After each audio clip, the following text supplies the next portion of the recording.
Alex, could you just tell us who you represent? Sure. We're representing 14 sidewalk cafes, which comprises about a third of all the sidewalk cafes on the street. And our clients are here. One is Mike Palma, who is one of the principals for the Cleveland Hotel. Antonio Rizzi is here, who works with Stefano Fratella, and they own or manage, I believe it's 13 sidewalk cafes up and down Ocean Drive. The umbrellas and the awnings serve a very important purpose, and without taking into account the business and functional needs of these items, you'd be putting some sidewalk cafes out of business, very simply. And so the sidewalk cafes they depend on the awnings and the umbrellas in order to function, and without them, they cannot function because people won't sit out on the sidewalk cafes.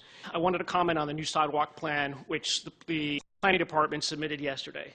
And frankly, unfortunately, it's a non-starter for our clients.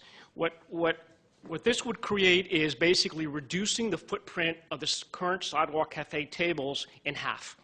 And that means that our clients would lose about half of their existing sidewalk cafe tables and chairs. And I can tell you that when you reduce half of the tables and chairs, people can't function. Businesses go away, people get fired, businesses close. And my client will be here to speak to that issue as well. So what we're proposing is something that, frankly, we think is a better solution from multiple standpoints, not just from the standpoint of business, but also from the standpoint of design and urban planning. So if we had a table right here, what would that create? It would just create more life safety issues. And that would take away also the area. And they're an established restaurant. They've been here. They will be here. But what does that do for the rest of Ocean Drive? What does that turn Ocean Drive into? Who can function on Ocean Drive without umbrella structures that function to cover from the weather and rain? I see a future of Burger Kings and McDonald's. So, Madam Chair and board members, you know, it could be that you all should be vested with the responsibility of approving the umbrellas, because what Monica just showed you, 1052 Ocean Drive, is a non-contributing building. What Mango's is, where David owns, it's barely contributing. It was a post-war modern that has been substantially modified. So a good solution could be that you all could be in charge, because while the building typology does militate heavily in favor of the hotels built in the 30s and 40s with a front porch, not all. And there's enough difference on Ocean Drive, and it's important enough, because your charge, as you stated, Madam Chair, is to protect the aesthetics. You are the Historic Preservation Board. We can make economic arguments to you, and I think that they're well-founded, but that's probably something the Commission can consider as a policy-making body. But if you all control the aesthetics, then you all should really control everything, not just the awnings, but perhaps the umbrellas as well. Welcome, David. Thank you. David Wallach, 900 Ocean Drive. I've been at 900 Ocean Drive since 1955. I've been in business since 1978. I folded towels for my father when we had the building in 1955. So I guess that makes me the senior person working in the hospitality business on Ocean Drive in this moment in time. I listened with great interest as Alex Tachmas spoke, and I really hope that you take it to heart, because, and by the way, we just got this document yesterday, so none of us have gotten together to discuss this. Yeah, and so each one of us are kind of speaking from our own reading without much consultation. I hope you realize that, and I imagine you've received it and are looking at it within the same time span. If they're not protected from those elements, and if we can't have tables and chairs, we're out of business anyway. We don't even need umbrellas. So if you want T-shirt shops and you want fast food, Myrtle Beach, vote for this draft. If you want to consider how can we preserve real cafes, please reconsider it, and don't do a knee-jerk reaction to a law put in front of you that simply will not work. only a table, as was said to you, a party of 5 can't even sit down. There go birthday parties, there goes families, there go anniversaries, and everything else. It just would be the death knell for our entire cafe culture. Thank you. Thank you, David. Marlo? Good morning, Madam Chairperson. Good morning, everyone. Marlo Courtney with Goldman Properties. I think there's probably more common ground here than one would think. You know, I was here not quite as far back as David, but quite some time ago when the sidewalks of Ocean Drive were only 5 feet wide, and there was a bond improvement that extended the sidewalk on the west side an additional 10 feet. I remember walking with Tony down the street from 5th to 15th and watching him place where all, at the time, those 12-foot coconut palms go. And where those 10 or 12-foot coconut palms were placed were in the setbacks of every building.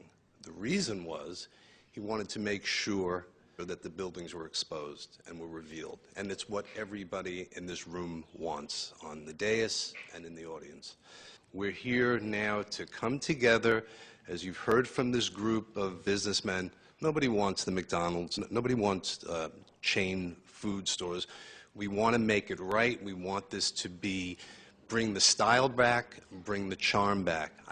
The location and the number of seats will be decided by the City Commission. Thank you, Debbie. Good morning, folks. Morning.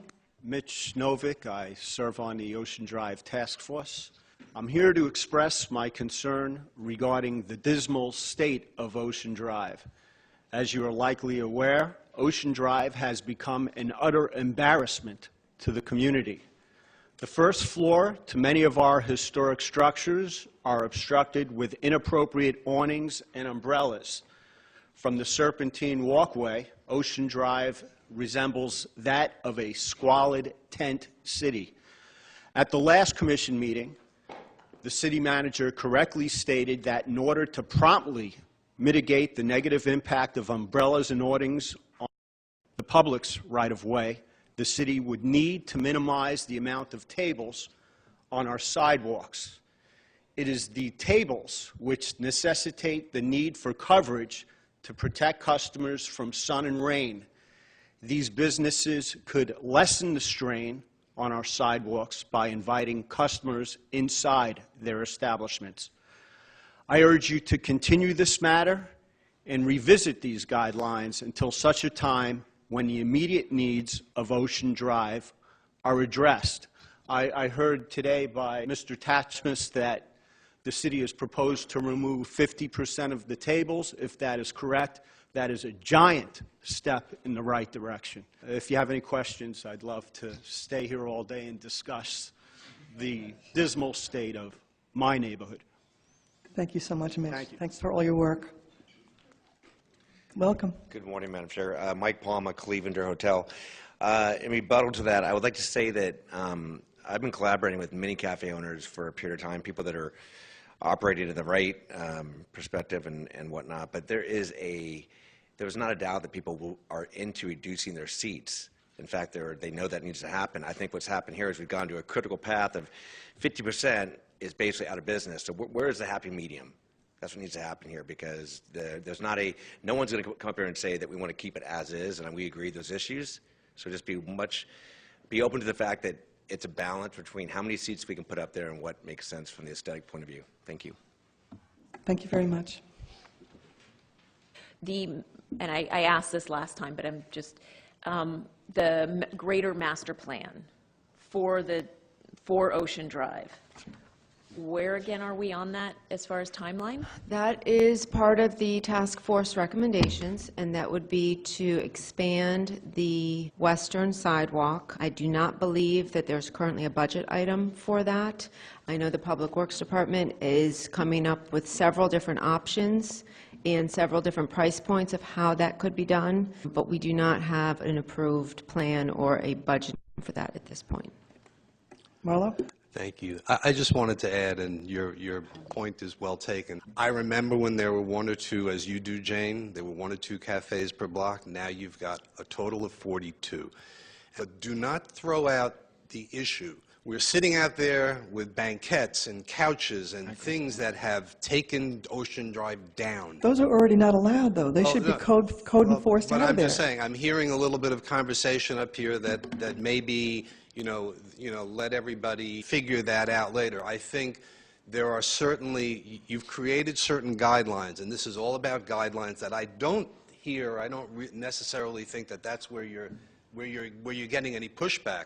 So they're not pushing back on the fact that they want to see, 10-foot plastic couches, that don't belong there. There's a taste level and a class level and a style level that we're trying to bring back to the street. That's the issue, and it's not, Marlo, if everybody had the taste and style that you and Tony and David brought, we wouldn't even be here. You have among you some very bad operators, and that's really bottom line what it is. If you all operated the way you should, And now you have, that would be half the and now problem. there are 42 cafes out there. The reins have to be tightened, and it can be figured out. This is not rocket science. Debbie, what do you think about that suggestion? Wouldn't it be a relief? That's something the board could recommend, that all sidewalk cafe designs and seating plans come to this board for a recommendation to the commission. I think it would be rather cumbersome. Any changes that were made, it's each year for all, and I think there's approximately 42, thank you. I think that would 42 be cafes? cumbersome, but I think We could that's- do a few a month. I mean, it's not that cumbersome. That's something that this board could recommend to the commission, that each individual sidewalk cafe be reviewed by this board. However, this board would not have the authority to approve, just to recommend to either the Public Works Department or the City Commission the plan. But this board doesn't have the authority to, and neither does the Planning Department, to issue sidewalk cafe permits. That is on the city's right-of-way, and that is the jurisdiction of the Public Works Department. And the policy of how many seats and where it's located is a much larger policy issue. And the second comment I want to make is don't sell yourself short in terms of the impact that this board will have on the commission, because they will be driven a lot by what you say, and we will be happy, I'll be happy to push at the commission level with whatever the board recommends, but definitely make your voice heard and give your recommendation. I'm sure that they're going to have a lot of, your input is going to be heard loudly at the commission level. Thank you, Alex. Mitch? Thanks. I'd just like to urge the board not to lose sight that this is the public's right-of-way, our public's right-of-way. These businesses treat it as if it's an entitlement. It's not a right. It's a privilege. They've abused it, and I hope the policymakers at B have the wherewithal to stand up to that. I think as a board, we Yeah, need- that's a given. That's the whole reason why there's been a design guidelines. It's the whole reason why we're here, is because everybody agrees. Everybody agrees that But by the way, it's been abused. I'm the So- sole member on the Ocean Drive Task Force, which rejected those guidelines due to cost, the needless waste of public tax dollars to create what essentially, to me, looks like another gauntlet of awnings and umbrellas. Thank you. I think as a board, we just need to go through the list of furniture, trees, and so forth, and say, okay, we agree on that. We agree umbrellas.